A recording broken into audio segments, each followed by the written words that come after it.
Hey guys, Omni here. We're going to be checking out the Disney Gallery for The Mandalorian Season 2, Episode 2, which came out, I think, just a couple of days ago. I completely forgot it was coming out. It's actually what we thought was missing. We reacted to the first making of the first Disney Gallery for Mandalorian Season 2 here on the channel right after that fantastic season. And I was expecting to see a little bit of the finale in there and what went into making that, but that's getting its own dedicated episode, and that's what this is, releasing many months later.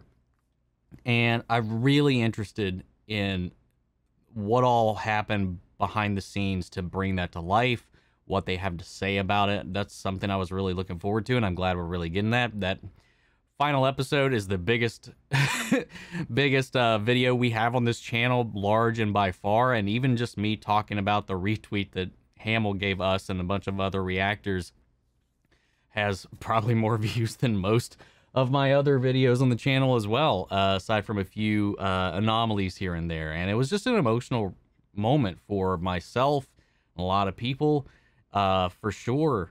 I think the one that got the most of a reaction was Star Wars Theory out of it. I was like, I didn't get that emotional, but like I felt it, man. Talking about it though, because there's like some deep connections there, and I go into that in my little Mark Hamill video. And it was just it's an important character that means a lot to a lot of people, and I'm glad they did what they did, and I'm excited to see what they have to say about it. But guys, we're gonna be checking it out. If you want to see the full unedited reaction, because I can only limit how much I can show on YouTube, you can check it out on Patreon, or if you become a member on the channel, you can get access to it as well. But let's go ahead and dive in. I find that the emotions run very deep with Star Wars, and people's relationship, especially people who grew up with it from a young age, feel a lot of connection to it. Yeah. I think the one consistent thing I'm feeling is that people care deeply that it's being handled correctly, and that it's being handled. Good choice of words. It meant so much to them, and they want to see it continue into the future and feel like it's all connected with consistency. But there was a character that came in at the end of it, and in the script it was written as a character called Plo Koon. And I knew Plo Koon was a Jedi, I think. Oh, really? Trilogy, and I was like, well, how are we visualizing this? And he said, come over here in the corner. I want to talk to you. And he gave me the real news that it was in fact not Plo Koon. Oh, it was a decoy in the script. Nice. I needed to know, because I've had a long relationship with John, and I said, are you being serious right now? Is this real? You're bringing the guy back? And he said, we're bringing the guy back. John sanctioned this, and even now when we refer back to what we did, we talk about the codenames. We simply do not utter those two words. If there's one person in the galaxy that you would be okay taking this kid from the Mandalorian, it's got to be Luke. You know, usually John and I would have been okay with Ahsoka, but yeah, Luke is the prime choice, though. The one I'm sure most people wanted, myself very included. It's very easy to see a version where you bring Luke into the Mandalorian and it completely usurps all the drama. Yeah, and I never really felt that either. Because none of them have ever really encountered a Jedi. That was interesting to me, and I felt like, as I think Dave felt, that Bo has. Because we realized watching it that you're kind of in denial, no matter how obvious we made it. Yeah, I was like, oh, it's just the Kim's Convenience guy again. That's all I thought. Because it was going to be the completion of this wish fulfillment. Is it really Luke? We knew we wanted God. Center, because you can't bring back Luke Skywalker without Mark Hamill. John and Dave inviting me to come over and take a look at The Mandalorian. They said they'd love my opinion. That should have been a giveaway. In other words, if they're saying they want me to do this, how can I say no? One of the big challenges on this show is the work is very ambitious, and the expectation is that the polish will be as high as what we're doing. Being open to getting inspiration for gosh, man, the technology that goes into this stuff is ridiculous. When we really realized that we wanted to show a younger Luke Skywalker, we really looked at all the techniques available. With where deepfake technology was at that point, it was felt as though, you know, we really needed to kind of rely a little bit more on the tried and true techniques rather than deepfake. So we wanted to really kind of focus in on the de-aging process. I had some experience with de-aging technology on the Ant-Man movies. In the first Ant-Man, we de-aged Michael Douglas. We had also shot Max previously with all of the cast. Casting him was a whole thing too, because we want to find somebody who physically resembles what Mark looked like right after Return of the Jedi. Ended up reading him for a different role and then telling him ultimately what it was, and he was a great partner in that. He'd watch me do the scenes, I watch him do the scenes, so we tried to match each other. I would look at the monitor and he looks more like me than me. It was just uncanny, this guy. And he's a good actor. What I think is more magical than the tech. Sebastian Stan, man, that's all I'm saying.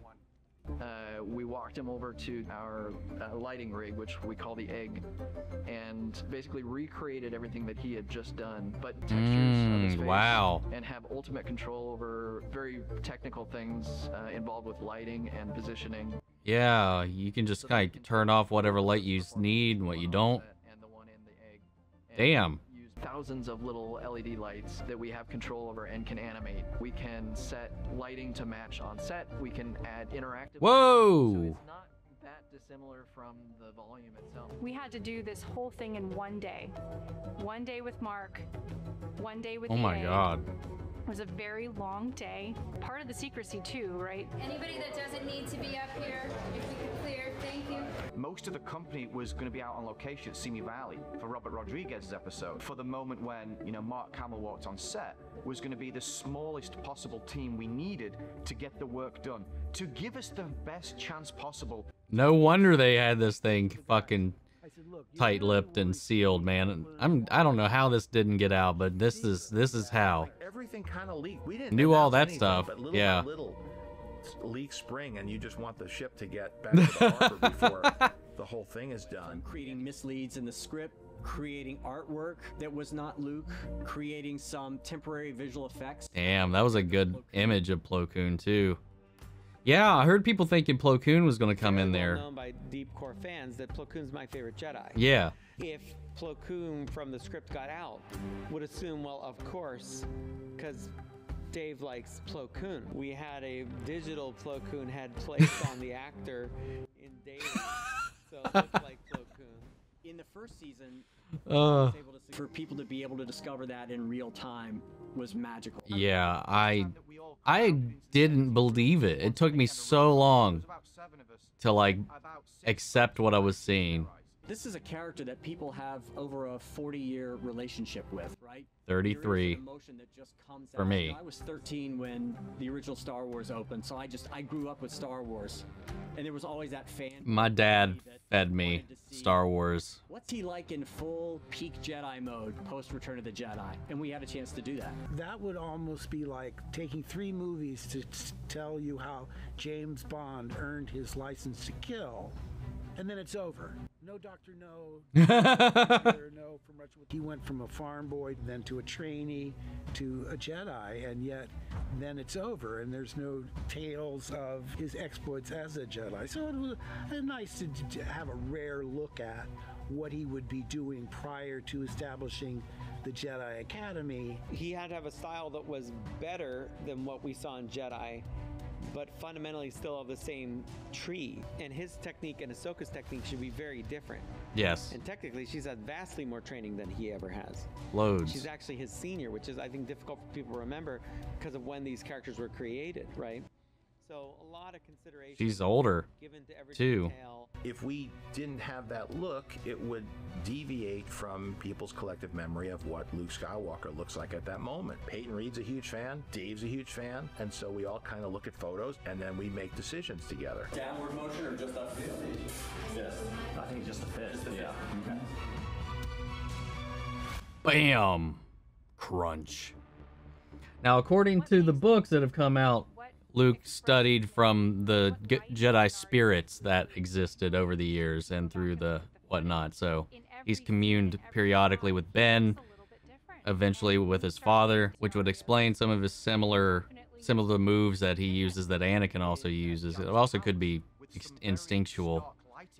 He looks a particular way, and then he's on Endor, and Genetic. he's upside down. When the Ewoks have captured him, he looks very Or different just there. the Force. If you line up all the likeness of Luke across all those movies, people will point to different images as to what their version of Luke in their mind looks like. Is the likeness on target? And so we would experiment. Stay on with different target. things. We would change the hair. We would put the hair over the ears. Digital faces are the most difficult visual effect in the entire world. It's because every human is an expert in faces. There's something so magical It's and innate about the human face. near and impossible to everybody trick our brains. has such a recognizable human face that means so much to so many people. May the Force be with you.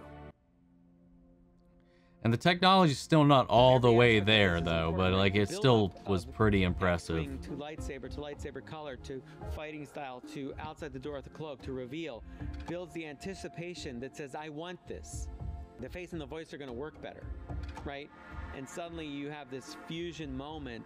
That's the first time in that last episode that we actually hear any music that's from the original trilogy.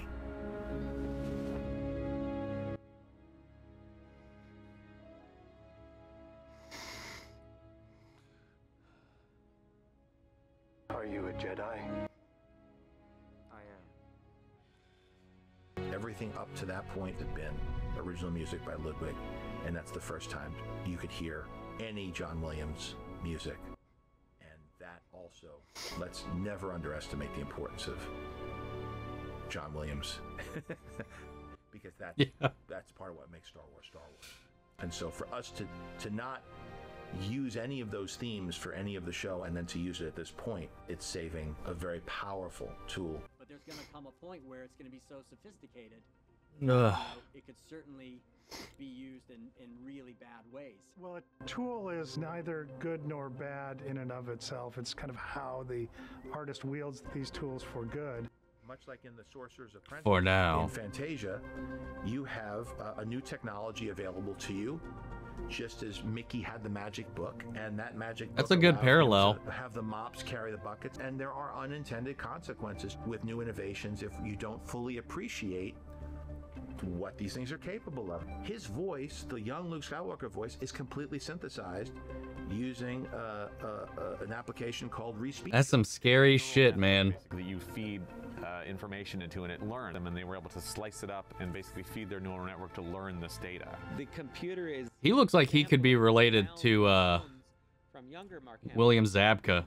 That there's a blockchain identification that everybody has. I wonder if certain images or videos that are released in an official capacity could have something when you see something that you know it's real. NFTs? Because it's becoming harder That's what and it sounds harder like. to tell fake from real. You know, for John, I think it's so special to have a character like Grogu that can stand right next to R2-D2. And it's a huge responsibility to put that character next to those characters. I remember the look on John's face. When we were talking about hearing R2 and his beeps, I think was if I remember right, was the moment that actually cracked me open. It was already intense because it was already, my God, here's Mark Hamill dressed as Luke Skywalker on our set in a starship hallway, and I was fine. You know, it's got to be so tiring being a boom operator. R2-D2 was there, and that's when I broke down. And it felt, I didn't understand why. It felt silly, but I started tearing up. And even now I'm sort of moved. I don't understand why. I really don't. But it just shows you how deep that stuff goes and what it touches from your childhood and how you felt then. I'm the only one that has any experience with his species. Go on. That's who you belong with. He's one of your kind. It was important that the end of that show have a really strong, slow build to the appearance of that character and to the separation of Mando. And One of the things I think is really powerful about that too is just those hunt for the Jedi is like, there's no question at all with Mando in this world. Like when he says one of your kind, it's not race, it's not ethnicity, it's not broken down into barriers. Like it's just a state of being. a mindset, an acceptance that makes you who you are. It's the same with him and the other Mandalorians, and it's just beautiful. I mean, that's just the way it should be. There was no like, you don't look like him. It's just deeper than that. That season broke a lot of hearts. All right, pal. It's time to go.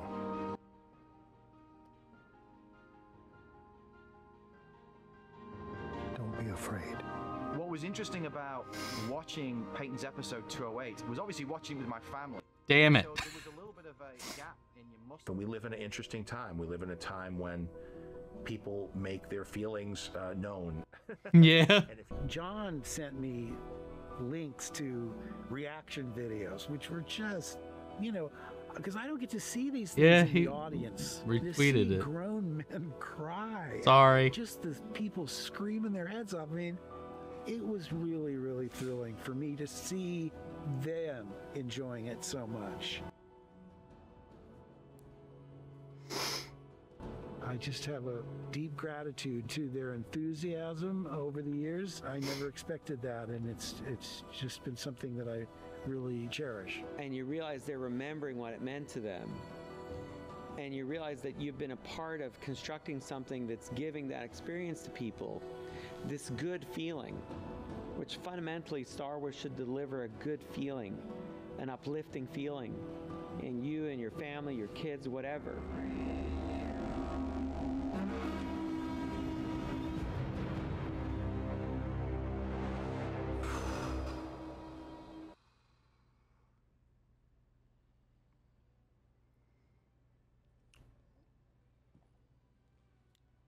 I gotta.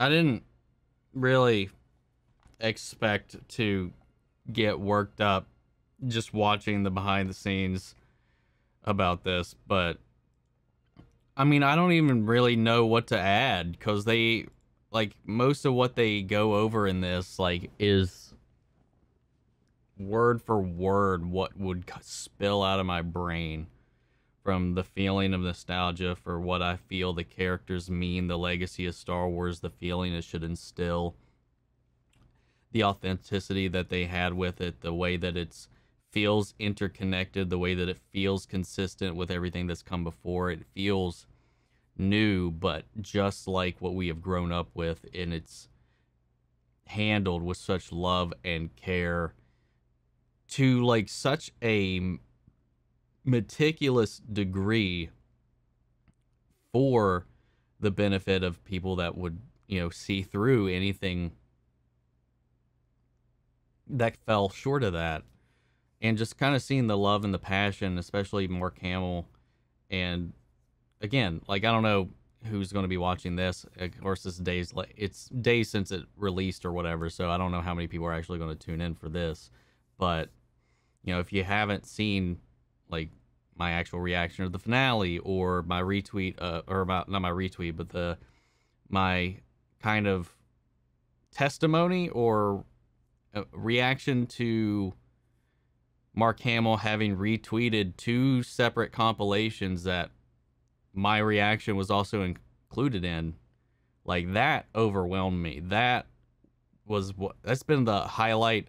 Had I never made this channel, that's like something that probably never would have obviously would have never happened.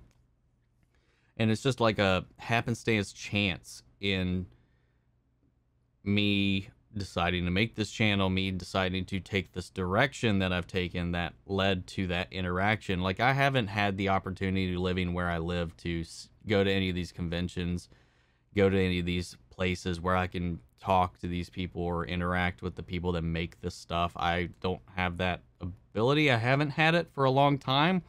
And now, like, I finally had that ability, and then the pandemic happened.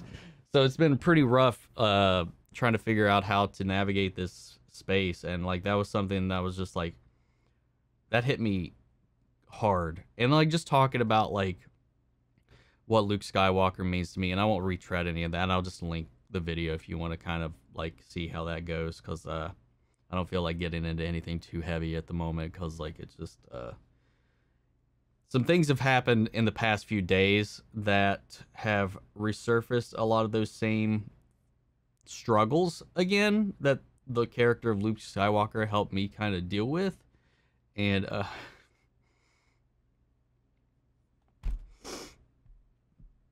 not going to get into it. It's just personal. But it was a character that helped me through a lot of things, man. It really did. And I don't know.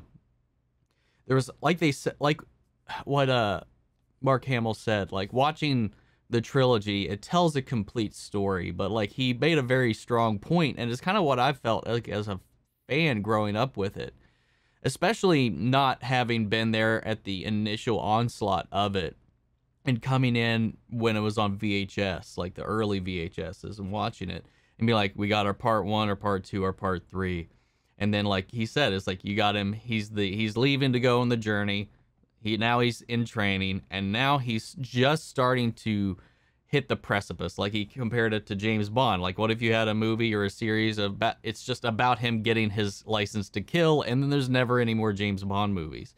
It's kind of like that, man. Like there's after Return, there's this desire, this want to see what Luke was like as a realized Jedi, because we never see that. We only revisit Luke up until this point. We only revisit Luke in the sequel trilogy, where he's cast away all these things that made everybody fall in love with him, and he's disheveled. And like I get that there's a character progression there, but like so many people that grew up with that arc wanted to see like him shine and radiate and just kind of like, we wanted to see like that. We wanted to see him in action, you know, like James Bond would like, you know, see him going out being that debonair spy, the super spy, the guy who's everyone knows his name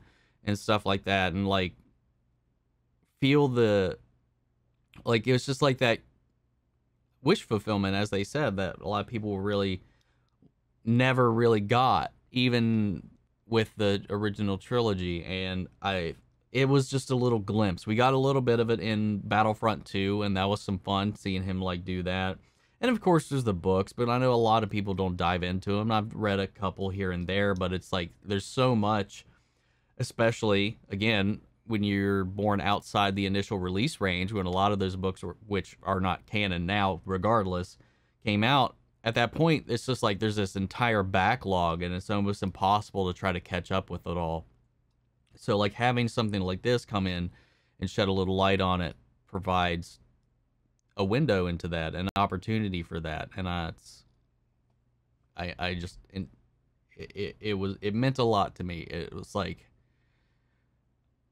because I mean, I'll be honest, and I've talked about it many times, like I like aspects of the sequel trilogy, but the sequel trilogy does not, for me personally, feel consistent with the stories that have been told with the Lucas era of films, even the prequels. I know there's like hardcore OT people, and then there's some that like all of it. I liked everything. Like I felt like it was a little off in The Phantom Menace. Like I knew it felt different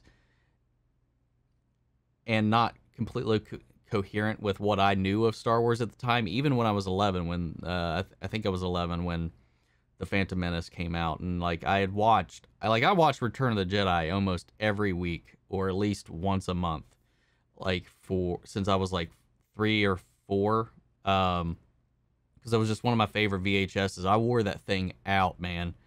And it's just like, I even acknowledge that, but it's something that I appreciated over time, especially when you got into the later ones, because Revenge of the Sith is still one of my favorite Star Wars films.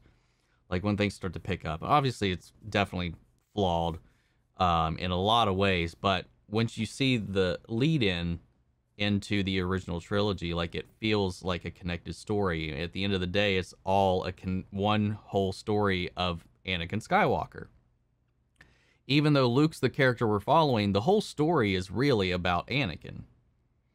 So like I feel like that's kind of lost when we take the Anakin, we take the Luke kind of out of the equation, along with the feeling, the tone. the visuals and stuff like that. And even though they're the most beautiful Star Wars films, it's just something always felt off about what we were watching.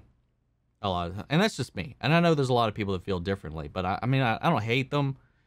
Well, I don't like one of them in particular, but I'm not going to get into that because it's like, it's one of those hot button topics. And I love that people can enjoy those films and not really see any of those problems or not feel any of those problems that I have. But that's my burden to bear. That's my cross to bear. And I'm not going to put that on anybody else, man. I'm not going to lie about how I feel either, though. So it's just nice for this in this era to have come out and kind of felt like it gave me something I hadn't felt or seen in a really long time. And it was nice. It was really nice. Anyway, I might be rambling at this point. I'm sorry. I'm a little shook at the moment because I'm kind of reliving a couple things. It's been pretty rough for me the past couple of days, just with some stuff going on the past week or so. So again, I won't burden you guys with that, but I really appreciate you guys tuning in if you are here at this point in the video still. But I'd love to know your thoughts on the making of, the behind the scenes, the season finale itself of The Mandalorian Season 2. What did it mean to do? How were you impacted by it? Yeah, just sound off the comments. Let me know your thoughts down below. We'll carry on the conversation after the video. I'd love it if you came and hung out in our Discord, where we'll be covering all the Star Wars stuff that's coming from Disney Plus going forward here, especially anything blessed by the touch of Dave Filoni and Jon Favreau. I will be covering and watching without a doubt. Because I feel like those two, at least, will be making Star Wars that feels like home to me, and I'll be on board for that. So, yeah, come hang out. Links to that, all my socials are in the description of this video. Before we go, I do want to remind everybody that if you want to see the full unedited reaction to this, it's going to be on Patreon, or if you become a member here on the channel, gets you access to that as well. And I want to shout out our channel legends, Mandy Sherritt, Ryan Karen, Jason Coleman, and Philly Vane. Thank you guys so much for your continued support. You guys are just amazing people and supportive people always. And thank you all so much for all you've done. And yeah, that's going to be the end of this video. And I'll see you guys in the next one. And as always, may the Force be with you always. Take care, everybody.